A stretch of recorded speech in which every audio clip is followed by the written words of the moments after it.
Mais uma aula, Lei Complementar número 5901, Lei de Organização e Divisão Judiciárias do belo Estado de Minas Gerais. Muito bem, gente. E o meu nome é Leonardo Torres e mais uma vez é um grande prazer, é uma grande satisfação estar com vocês, nobres colegas, nobres amigos do peito, em mais uma aula. Muito bem, gente. Só que antes de tudo, para que não percamos a tradição, cadê a frase do bem? Cadê você, ó? Vamos lá, essa aqui é bacana, hein? Essa aqui é bacana, cadê você? Aqui, gente, ó. Aqui, essa aqui é boa. Não fique esperando o futuro para ser feliz. Faça do presente a sua alegria. Gente, gostei, maravilha, gente. Ó, e para não perder a tradição também, vamos aqui, ó, só para relembrar, gente, os meus contatos, ó. Leonardo Torres, adv@hotmail.com, aqui o link para a fanpage no Facebook e também aqui, gente, o endereço aqui do meu site, beleza? E não se esqueçam também de se inscrever no meu canal do YouTube. Muito bem, gente. E lógico, estamos aqui ainda tratando do que, ó? Da Lei de Organização e Divisão Judiciárias do Estado de Minas Gerais, Lei Complementar número 5901. Só assim, professor, eu adoro essa lei, é muito bacana, é muito instigante, é melhor que Netflix, é melhor que paçoca com Nutella. Gente, procure um médico, hein? Se você ama essa lei, procure um médico. Gente, tô brincando. Eu sei. É uma lei um tanto quanto árdua, né? É uma lei, na verdade, que organiza aqui o Poder Judiciário de Minas. Gente, mas gostando ou não, temos que encará-la porque ela será questionada em nossa prova, tudo bem? Muito bem. Vamos lá então, gente. Venham comigo aqui. Vamos lá então para o nosso manual caseiro. Vamos lá então, gente. Vamos lá. Coloque aí. Então, só para que não percamos a tradição aqui, ó. Lei Complementar de número 59 de 2001. Legal. Lei Complementar 5901. Gente, qual que é o ponto que eu quero tratar com vocês hoje? Gente, basicamente, ó, vamos começar aqui destacando dois dispositivos. Aqui, ó, aliás, dos artigos, eu quero tratar com vocês aqui dos artigos 267 até o artigo 269. Artigos 267 até o artigo 269. Por quê, gente? Tais dispositivos, eles irão tratar do quê? Dos institutos, vou colocar aqui, ó, dos institutos, vou abreviar, tá? Da incompatibilidade, dos institutos do incompatibilidade, impedimento e também da suspeição. Incompatibilidade, impedimento e também a suspeição. Não entendi, professor. Incompatibilidade, impedimento e a suspeição? Gente, na verdade, esses institutos se aplicam a quem? Aos servidores do Poder Judiciário Mineiro. Por exemplo, ó, marido e mulher, eles não podem, por exemplo, na mesma secretaria, ocuparem lá 2 cargos em comissão. Não se esqueça que o cargo de comissão é aquele cargo de livre nomeação e livre exoneração. Então, por exemplo, marido e mulher, por exemplo, não podem na mesma secretaria do Foro Judicial ocuparem cargos em comissão. Mas, professor, e se eles ocuparem cargos efetivos, né, aprovados em concursos públicos? Ok. A priori, essa proibição se aplica para cargos em comissão. E para evitar o quê, gente? Para evitar que você desvirtue, que você tenha uma parcialidade no exercício aí da função jurisdicional, a lei traz aqui os institutos da incompatibilidade, impedimento e suspeição. Gente, justamente para evitar que algumas pessoas tenham vantagens ou eventuais desvantagens aqui quando no exercício da atividade jurisdicional, para que se garanta uma atividade jurisdicional imparcial e impessoal, tá, gente? Então a incompatibilidade, impedimento e a suspeição. Outro toque importante, vamos comigo aqui, gente, ó. Essa incompatibilidade, esse impedimento aqui, essas suspeições, como que funciona isso? Vamos colocar aqui, gente, ó. A princípio, vamos aqui mudar a cor. Não podem trabalhar, ó, não podem. Vamos aqui trazer como está na lei, tá, gente? Não podem trabalhar, gente, na mesma secretaria, não podem trabalhar na mesma secretaria, professor. Quem que não pode trabalhar na mesma secretaria do foro? Não podem trabalhar na mesma secretaria do foro. Quem? Vamos lá então, gente, ó. Cônjuges, então marido e mulher, no âmbito do casamento, os cônjuges, legal, não podem trabalhar na mesma secretaria do foro. Companheiros companheiros, lógico, lá no âmbito da união estável, legal. E também parentes até o terceiro grau. Parentes até o terceiro grau. Tudo bem, gente? Lógico, salvo se forem aprovados em concurso. Então, por exemplo, marido e mulher, vou colocar aqui, exceto concurso público. Ou seja, aliás, o exemplo antes disso. Então, por exemplo, marido e mulher, ambos prestaram concurso público para o Tribunal de Justiça, Minas Gerais. Ambos foram aprovados para um cargo efetivo. Nada impede que eles trabalhem, que eles ocupem cargos na mesma secretaria, porque são cargos efetivos, tiveram origem aí na aprovação no concurso público. Agora, por exemplo, o exemplo que eu dei já, se marido e mulher forem nomeados para cargos em comissão na mesma secretaria, é uma proibição. Beleza? Muito bem, gente. Vamos lá, então. Então, cônjuge, tranquilo, companheiros no âmbito da união estável, e lógico também, a gente se estende aí para a união homoafetiva, tranquilo. E também parentes, a proibição se estende a parentes até o terceiro grau. Professor, eu tenho uma dificuldade grande em fazer essa contagem de grau de parentesco. Gente, cuidado, porque, atenção, hein? Até aqui, adentrando a fronteira aí do direito de família, mas é importante. O parente ele pode ser o parente consanguíneo ou por afinidade. Por exemplo, parente consanguíneo, a minha irmã, a minha mana. Parente por afinidade, por exemplo, a minha sogra, né? Por mais que eu não tenha nenhuma afinidade com ela. Mas enfim, vamos lá, gente. Outro ponto importante. Os parentes, eles podem ser o quê, gente? Os parentes, eles podem ser parentes em linha reta ou linha colateral. Linha reta ou colateral, gente. Descendentes ou ascendentes. Vamos lá então, gente, Descendentes, linha reta. Descendentes, linha reta. Vamos lá, até o terceiro grau. Filhos, netos e bisnetos. É um impedimento. Ascendentes, linha reta. Pais, avós e bisavós. Legal, gente. Colateral. Por exemplo, a minha irmã.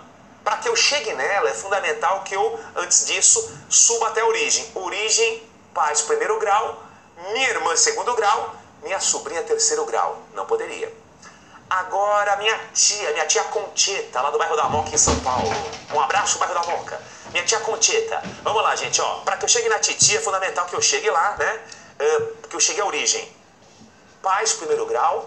Avó, segundo grau. Minha titia, terceiro grau. Não poderia. Agora, por exemplo, o meu primo Cabeção. Vamos lá. Que é o filho da tia Concheta. Pais, primeiro grau. Avó, segundo grau. Minha tia Concheta, terceiro grau colateral. Meu primo Cabeção, quarto grau. Poderia. Calma lá, então. Quer dizer que o primo é um parente colateral de quarto grau? Mas é aquele primo de segundo grau. Gente, isso é uma invenção do povo brasileiro, porque o primo é sempre de quarto grau para lá. Não existe essa de primo de segundo grau, tá? Então, por exemplo, esse impedimento, ele não se aplicaria em relação a primos que poderiam, por exemplo, ocupar cargos em comissão na mesma secretaria. Tudo bem, gente? Legal. E até aproveitar o gancho aqui, coloque assim, uma observação que é pertinente.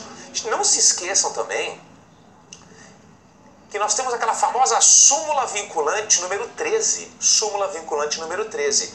Gente, só para relembrar, o que é uma súmula vinculante? Gente, súmula vinculante é um ato normativo do Poder Judiciário, só que nesse caso aqui do Supremo Tribunal Federal, né? Não se esqueçam que no Brasil, gente, o único órgão que pode criar uma súmula vinculante é o Supremo Tribunal Federal. Então jamais diga em prova, não cometa essa gafe, jamais diga em prova súmula vinculante do Supremo Tribunal Federal. Por quê? Já que somente o Supremo Tribunal Federal poderá editá-las, então seria uma redundância afirmar que a súmula vinculante é do Supremo. Súmula vinculante, o teor de uma súmula vinculante, ele vincula, ele obriga a quem? Todo o Poder Judiciário e toda a administração pública que devem seguir o teor de uma súmula vinculante. E por que o Supremo Tribunal Federal, professor, cria uma súmula vinculante? Gente, para evitar uma chuva de ações repetidas, para evitar o quê, gente? Decisões contraditórias após várias decisões sobre matéria constitucional. O Supremo Tribunal Federal, pela maioria de 2/3 de seus membros, ele pode editar uma súmula vinculante. E o teor de uma súmula vinculante conforme já dito, obriga toda a administração e todo o poder judiciário a seguir tal teor. Legal, professor, e aí? E essa súmula vinculante 13, ela vai tratar do nepotismo, gente. Como assim nepotismo? Aquele cabidão de empregos na administração pública, que tem plena conexão aqui com o artigo 267 e seguintes. Gente, cuidado por quê? Cuidado por quê? Essa súmula fala assim, ó, que a autoridade competente, ela não pode nomear para cargos em comissão ou funções de confiança, mesmo esquema, cônjuge, companheiro ou parente, linha reta, colateral, enfim, até o 3º grau. Porque isso é nepotismo, isso fere o princípio da moralidade, da impessoalidade, da eficiência. Então, calma lá. Se o presidente do Tribunal de Justiça nomeia para cargos em comissão no próprio TJ, né, que são cargos em comissão que tecnicamente são a eles subordinados. Muito bem, isso é nepotismo. Se ele nomear, por exemplo, cônjuge, companheiro ou parente, linha reta, colateral até o 3º grau, isso é nepotismo. Fere o princípio da moralidade, por quê? Por questões óbvias. Fere o princípio da impessoalidade, por quê, gente? Quando você nomeia, por exemplo, o seu filho para um cargo em comissão, você não é neutro, e isso fere o princípio da impessoalidade. E também fere o princípio da eficiência, por quê? Você não se pauta em padrões técnicos e, consequentemente, isso acarretará uma ineficiência na administração pública, ok? Qual que é o problema? O mesmo Supremo Tribunal Federal, ele deu uma relativizada. Tem alguns cargos do Poder Executivo em que, se você nomeia cônjuge, companheiro, parente, até o 3º grau, não é nepotismo. Que cargos, professor? Cargos de ministros de Estado e secretários estaduais e municipais. Se for o cargo de ministro de Estado ou secretários estaduais e municipais, não é nepotismo. Então, por exemplo, o presidente da República nomeia, sei lá, o seu filhinho, né, para ministro de Estado. Tecnicamente poderia. O governador nomeia a esposa como secretária estadual de alguma coisa. Poderia. O prefeito nomeia o filho, 39 anos, nunca fez um estágio, para o cargo de secretário municipal de saúde. Poderia.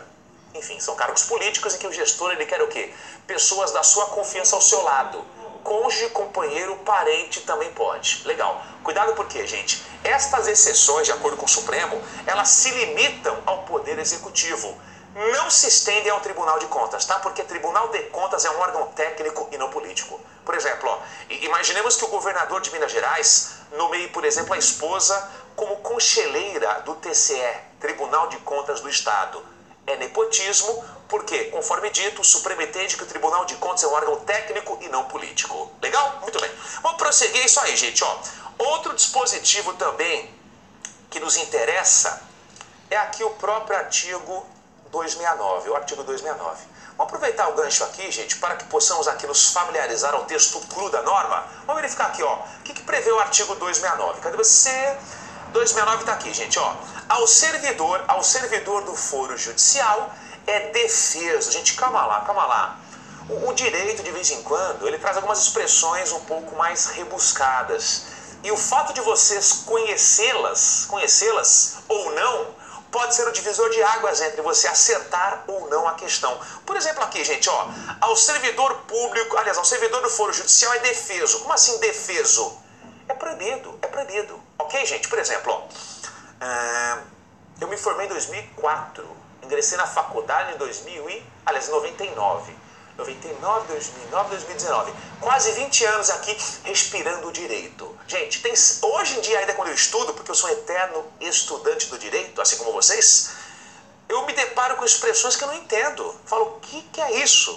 O que eu faço na hora, gente? Antigamente eu pegava o meu dicionário Aurélio, né, e verificava lá o significado. Hoje eu dou um Google e vejo o significado. Esses dias eu estudando processo penal, que eu também gosto também, legal. E não tem o que, gente? A expressão apupo. O que eu falei que é apupo? Apupo? Será que é um bicho, uma droga? Apupo?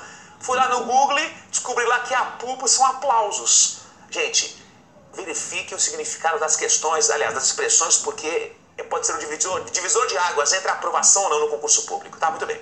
Vamos lá, ó. Ao servidor do foro judicial é defeso, é proibido, praticar atos de seu ofício em que for interessado ele próprio, seu cônjuge, parente consanguíneo ou afim em linha reta ou colateral até o terceiro grau. Calma lá então, o servidor público não pode praticar atos de seu ofício. Como assim atos de seu ofício, gente? Atribuições do seu cargo. Legal. E que for interessado ele próprio.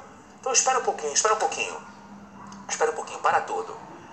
Servidor público, por exemplo, um técnico judiciário, secretaria X, e ele nota em que um processo em que ele é parte, ele está sob os seus cuidados. Ele é proibido de praticar ato do seu ofício. É fundamental que ele transmita esse mistério a outro servidor, tá? De acordo com a lei. Muito bem.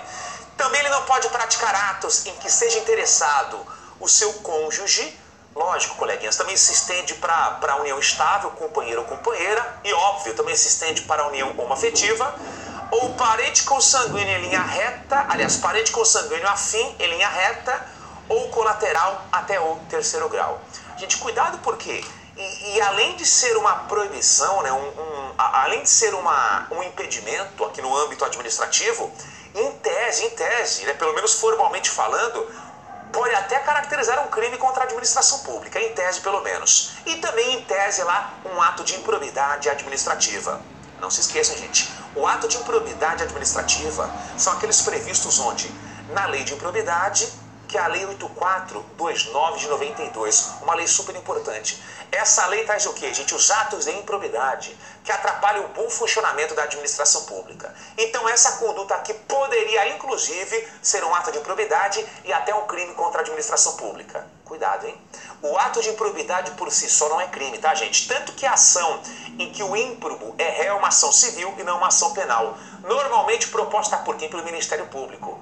E outro ponto, gente, não há pena privativa de liberdade para quem é condenado por um ato de improbidade. Não há pena privativa de liberdade, não. Na verdade, gente, quais são as sanções que se aplicam ao ímprobo? Perda da função pública, dever de indenizar o erário, suspensão dos direitos políticos, multa civil, mas o que, gente? Proibição de contratar com o Estado por um certo tempo, dentre outras sanções, tá? Muito bem. Aproveitar o gancho. 2016 foi promulgada uma lei complementar, a Lei Complementar 157 de 2016, que acrescentou, que incluiu a 4ª categoria de atos de improbidade, porque até então nós só tínhamos 3 categorias. Lá no artigo 9º, ato de improbidade que gera enriquecimento ilícito. Artigo 10, atos de improbidade que causam prejuízo ao erário. Artigo 11, atos de improbidade que ferem os princípios da administração pública. Hoje temos uma 4ª categoria. Artigo 10A.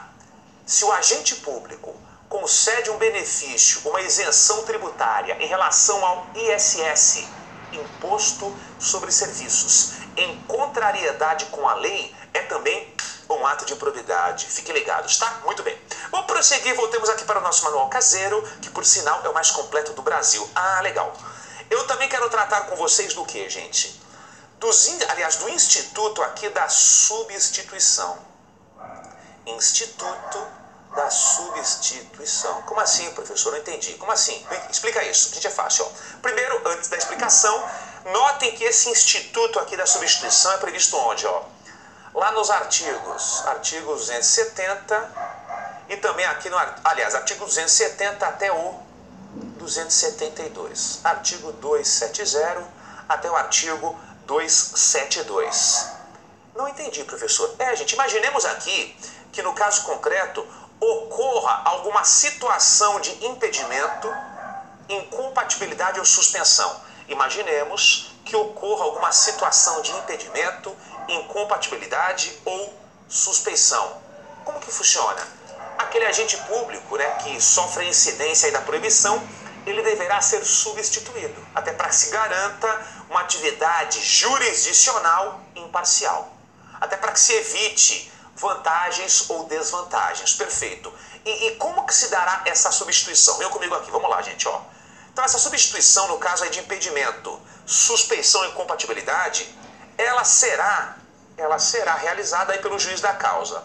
Então, essa substituição ela será feita pelo juiz da causa, ok? Que determinará a substituição do servidor por outro servidor que não sofra incidência aí dessa incompatibilidade, por exemplo. E outro ponto importante, gente, os critérios para essa substituição, eles serão previstos onde? Gente, cuidado, hein? Não na lei, tá? Serão previstos onde? Num ato normativo do próprio Tribunal de Justiça, indicado pelo regimento interno. Então espera um pouquinho. Os critérios para essa substituição serão estabelecidos não em lei, gente, sim num ato normativo indicado aí no regimento interno do TJ. Gente, cuidado por quê, hein? Só para relembrar, o que é o regimento interno do TJ? São normas procedimentais aqui do Tribunal de Justiça. E não se esqueçam do quê? Quando o próprio TJ elabora o seu regimento interno, é o Tribunal de Justiça, Poder Judiciário, legislando atipicamente. Não se esqueçam, hein? Os três poderes do Estado, eles têm atividades fim, atividades típicas e atividades meio, digo atividades atípicas. Por exemplo, ó, Poder Executivo, atividade fim, administração pública. Agora, por exemplo, quando o presidente da República edita uma medida provisória, é o Poder Executivo legislando atividade meio.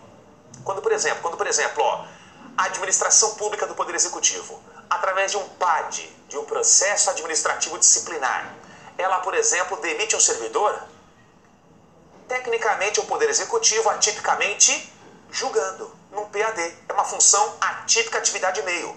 Outro exemplo, ó, o Legislativo, atividade fim, elaborar leis. Agora, por exemplo, ó, quando o Senado julga a presidente por um crime de responsabilidade, é uma atividade meio, é uma atividade atípica. É o Legislativo julgando. Outro exemplo, ó, quando o próprio Legislativo, ele, após uma licitação, contrata uma empreiteira, atividade meio, atípica, está se administrando. Poder Judiciário, gente. Atividade fim, atividade contenciosa, atividade jurisdicional, resolve litígios. Agora, por exemplo, ó, quando o próprio Poder Judiciário TJ ele faz um concurso público, atividade atípica, atividade meio está se administrando, legal. E quando o próprio TJ, por exemplo, Poder Judiciário, elabora seu regimento interno, ele está legislando atividade meio, atividade atípica. Ou seja, resumo da ópera, essa teoria que o Brasil adota, em que as funções estatais são divididas entre três poderes harmônicos e independentes, não é uma teoria estanque, não é absoluta aqui. Por quê? Por mais que os poderes tenham funções típicas, a própria Constituição, até para que haja um equilíbrio, ela autoriza também que os poderes exerçam funções atípicas. Legal. Gente, vamos fechar aqui, ó. Outro ponto importante também que nos interessa é o seguinte. O artigo 268, ele fala o seguinte, ó, o artigo 268, ele é muito claro, ele fala o seguinte, havendo incompatibilidade, vamos colocar aqui, ó, o artigo 268, ele fala o seguinte, havendo incompatibilidade, no caso de existir aqui a incompatibilidade, ele remete você para os artigos 109, e 110. Gente, que são dois artigos bem didáticos, são artigos autoexplicativos, tá? Como assim, professor? No caso de incompatibilidade, nós temos aqui alguns critérios para saná-las, ou pelo menos tentar saná-las, tá? Então depois verifiquem com calma os artigos 109 e 110, por quê, gente? Eles trazem o quê? As providências que serão tomadas no caso de incompatibilidade, de acordo com o artigo 268. Tudo bem, gente? E não se esqueçam, a substituição, no caso aqui também de incompatibilidade, sendo o caso, ela será feita pelo juiz da causa, e os critérios serão aqui estabelecidos por ato normativo aqui do regimento interno do Tribunal de Justiça. Tudo bem, gente? Muito bem. Amigos e amigas, então, eu paro por aqui. Um beijo no coração, muita paz a vocês e até a próxima aula. Obrigado, até lá. Valeu!